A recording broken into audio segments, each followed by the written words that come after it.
Hey everybody, it is late at night and I am Norman. A bit ago I got one of the Kopernik.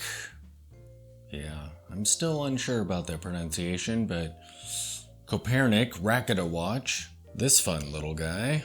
And I did my first impressions video of the watch. Sadly, I have not spent much time with this watch since doing the first impressions video. All the wrist time has been taken up by my Armida and the brilliant little Seiko watch that I recently got. However, I do have an update on this watch, and we will be doing a full review of it, so let us begin.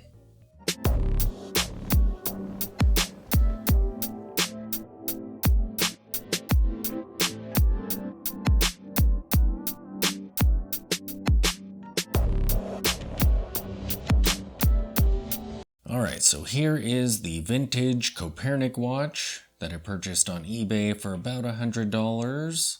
Just in case you haven't seen my first impressions video of this watch, shortly after it arrived, this crystal and the bezel that it's attached to fell off, and I had pressed it back into place. However, later on that night, it came off again. So I got out my case press that I normally use to put on pressure fit case backs, and I carefully found a die that didn't touch the crystal at all, just the bezel itself, and I actually popped it back into place properly, so I'm pretty sure that this isn't gonna go anywhere. Otherwise, at any moment, that crystal could just fly off, and that's a problem. So now the watch is much more solid. Before, when you tapped it, you could tell that it was loose, it would make a noise, but yeah. So let's do a full review of this watch. And like I mentioned in my other video, these watches are all over eBay. They're all pretty affordable, around $100 or so. And you could get them in any number of different dial colors and other variations like that. So if you like weird watches like this, it should be pretty easy to track one of these down. I currently have this watch on a shell Cordovan strap. If we look at the lugs, they are very utilitarian. They aren't drilled, but they're just nice basic shapes here. Nothing fancy about them. Kind of Bauhausy in that way. And looking at the case back, there is absolutely nothing there. It's just a plain mirrored case back there. No text or anything on it.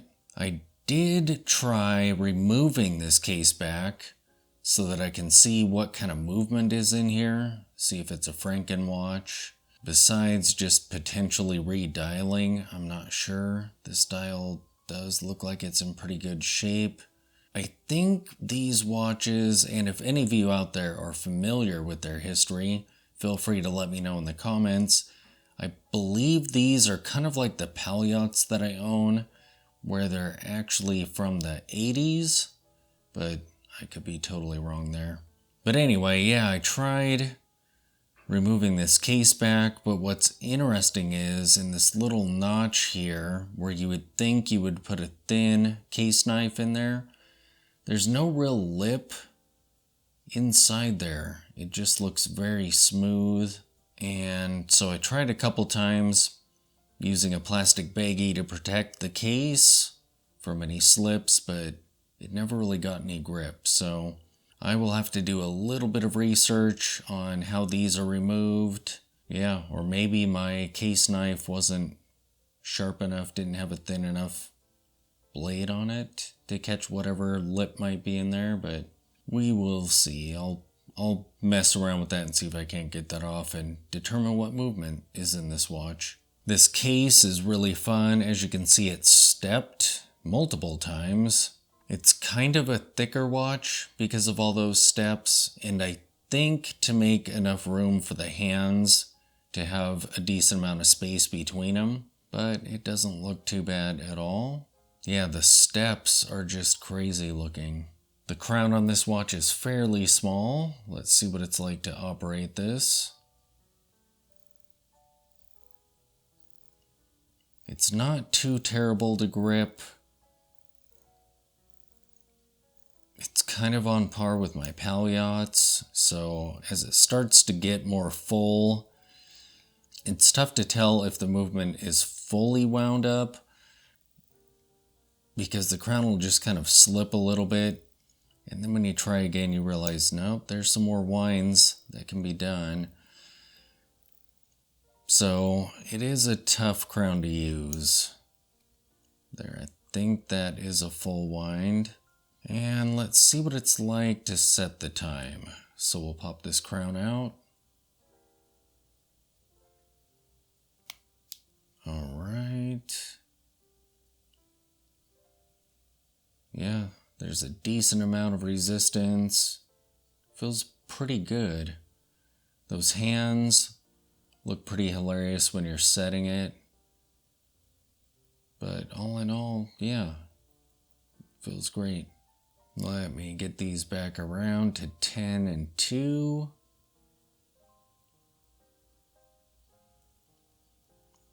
You can see that the movement does not hack, so the seconds hand is continuing to spin there. Let's push this back in. Yeah, nice clean clicks. Very cool. The crystal on this watch is amazing. Now that it's actually secured to the case, it's a high box acrylic crystal, and there's a little bit of a curve even in the center area. So when I measured the case height for this watch, I included all of that at its highest point. But yeah, that crystal is super cool looking. And looking at the dial, there's some slight texture on there. So it's not a mirror smooth black dial. As you can see, there's little metal indices out here that are cut to sparkle. And I believe those are to represent stars in the night sky, because these hands represent the sun and the moon. We have the minutes track just inside those sparkly indices there. All three of the hands are a brass color.